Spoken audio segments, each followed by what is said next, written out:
शमीना जी, NCW की आप सदस्य रही हैं, महिलाओं के हक के लिए आप लड़ती रही हैं, लेकिन जिस राज्य में महिलाओं के साथ बार बार बलात्कार होता है, अपराधियों में कोई खौफ नहीं है, कानून व्यवस्था ध्वस्त हो चुकी है, वहां पर मुख्यमंत्री ये बयान दे रहे हैं। एनसीडब्ल्यू की पूर्व सदस्य होने के नाते सबसे पहला विचार क्या है आपके मन का? हिमांशु जी, मैं आपका जो पूरा डेटा आपने दिया, जो आपने शुरुआत में बात कही, मैं उस बात को पूरे मद्देनजर रखते हुए अपनी बात कहना चाहती हूँ। पहले तो कुछ चीजों को मैं कोर्स करेक्शन करना चाहती हूँ। 2012 में जब निर्भया कांड हुआ था, उसके बाद जस्टिस वर्मा कमेटी बनी थी, जो उस वक्त की मौजूदा यूपीए सरकार ने बनाई थी। उसके बाद कानून में बदलाव करके ये प्रावधान किया गया कि जब बहुत ही गंभीर बलात्कार का केस होगा, जो जिसको कहते हैं मोस्ट वायलेंट, उसके संदर्भ में जो अपराधी होगा उसको फांसी की सजा दी जाएगी। निर्भया कांड के बाद मैं याद दिलाना चाहती हूँ, ये कानून में बदलाव हुआ था, यूपीए की तब सरकार थी। अभी जो आपके पैनलिस्ट हैं, उसमें जो ये जो सामाजिक कार्यकर्ता है, मैं उनकी भी बात सुन रही थी। पहले तो मुझे बहुत सख्त इस बात से इख्तिलाफ है कि जब इतना गंभीर मुद्दा हो, जो बलात्कार जैसा मुद्दा हो, उसको लेकर राजनीतिक पार्टियों के आपस में जो लड़ाई दिख रही है या एक दूसरे के ऊपर जो छीटाकशी हो रही है, ये गलत है। देखिए, कोई भी गलत हो वो गलत है। जिस तरह से आज आप ये कह रहे हैं कि मुख्यमंत्री अशोक गहलोत जी ने एक बात कही और वो गलत है या नहीं गलत है, अब मैं आपको वापस निर्भया के बाद जस्टिस वर्मा कमेटी के ऊपर ले जाती हूँ। उस वक्त जब कानून में ये बदलाव किए जा रहे थे, तो एक बहुत बड़ा नेशनल डिबेट छिड़ा हुआ था और एक पूरी लॉबी थी, विमेन एक्टिविस्ट की थी, क्योंकि मैं खुद राष्ट्रीय महिला आयोग की सदस्य थी उस वक्त, जो ये लॉबी बार बार कह रही थी कि जब आप डेथ पेनल्टी कर देंगे तो रेप केसेस में वृद्धि हो जाएगी, क्योंकि लोग जो हैं वो रेप के बाद लड़कियों को मारना शुरू कर देंगे। ये पूरी लॉबी थी जो कह रही थी। तो आज जो अशोक गहलोत जी का आप स्टेटमेंट दिखा रहे हैं, ये वही मुझे लगता है जो एक पूरा का पूरा सेक्शन था जो ये बात कह रहा था। मगर उसके बावजूद यही, क्योंकि आप कांग्रेस कर रहे हैं, तो यही कांग्रेस की सरकार थी जिसने ये कानून में बदलाव किया। मैं सीतापुर उत्तर प्रदेश में आज बैठी हुई हूँ। एक हफ्ते पहले एक नाबालिग लड़की का बलात्कार हुआ, गैंगरेप हुआ। उसके बाद उसको मार दिया, तेजाब डाल दिया और पेड़ से टांग दिया। कल मैं उसके माँ बाप से मिलने गई थी, उसके परिवारजनों से मिली और उन्होंने यही बात मुझसे कही। उन्होंने कहा कि अगर इस किस्म का सख्त कानून ना होता तो शायद मेरी लड़की की जान बख्श देते वो लोग बलात्कार करने के बाद। और ऐसे में अगर सख्ती यहाँ पर नहीं की जाए, अगर सख्ती यहाँ पर नहीं, जी बोलिए। Allow me to complete. So there are two aspects. कोई भी जब काम होता है, कोई भी कानून में बदलाव होता है, उसके दोनों तरफ के जो पल्ले होते हैं उसको हमें तोड़ना चाहिए। आपने कहा कि ये एक स्टेटमेंट है जिससे महिलाओं का जो उनको ठेस पहुंची है। एक महिला होने के नाते, राष्ट्रीय महिला आयोग की पूर्व सदस्य होने के नाते और एक सोशल एक्टिविस्ट होने के नाते मुझे उससे ज्यादा तकलीफ तब होती है जब हाथरस होता है या कठुआ होता है या निर्भया होता है या उन्नाव रेप केस होता है और देश के प्रधानमंत्री या उस पर्टिकुलर प्रदेश के मुख्यमंत्री खामोश रहते हैं और ये नहीं कहते कि ये गलत। इसका जवाब दे रहे लक्ष्मीकांत जी। फिर अरविंद जी मैं आपके पास आता हूं, उसके बाद लक्ष्मीकांत जी जवाब दे लीजिए।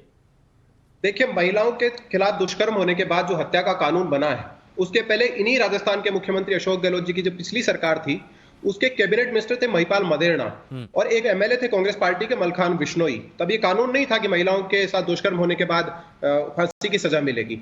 ये कैबिनेट मिनिस्टर और एक एमएलए कांग्रेस पार्टी के, दोनों ने एक दलित महिला का बलात्कार किया, उसकी हत्या की और इतनी बुरी तरह से उसकी हत्या की कि हत्या करने के बाद उसको भट्टी में जलाकर उसकी हड्डियों को भी नदी में बहा दिया। एक कांग्रेस पार्टी के दूसरे मंत्री उसी सरकार के एक महिला के साथ रेप के मामले में 5 साल जेल काट कर आए, 5 साल जेल कर काट कर आए, 5 साल जेल काट कर आए। और आप बोल नहीं रहे, आप कांग्रेस के मिनिस्टर की बात करिए ना, आप मंत्री की बात करिए ना। और आज की भी स्थिति बता रहा हूँ आपको आज की भी स्थिति बता रहा हूँ आपको आज की। आप मुझसे मत पूछिए, आप अशोक गहलोत जी से पूछिए, आप मुझसे मत पूछिए, अशोक गहलोत जी से पूछिए, मुझसे मत पूछिए, अशोक गहलोत जी से पूछिए कि राजस्थान में कितना अच्छा लगता है जब यही बात यहाँ पर की जाती कि लड़की हूँ लड़ सकती हूँ का नारा किसी ने दिया था, लड़की हूँ लड़ सकती हूँ का नारा किसी ने दिया था। यूपी एमपी में होता है तो तुरंत पहुंच जाते हैं मिलने के लिए, जब राजस्थान में होता है तो मुंह पर टेप लगा लिया जाता है। मुंह पर चुप्पी साध ली जाती है, जिसने लड़की हूं लड़ सकती हूं को नारा दिया था, उनसे सवाल नहीं पूछा।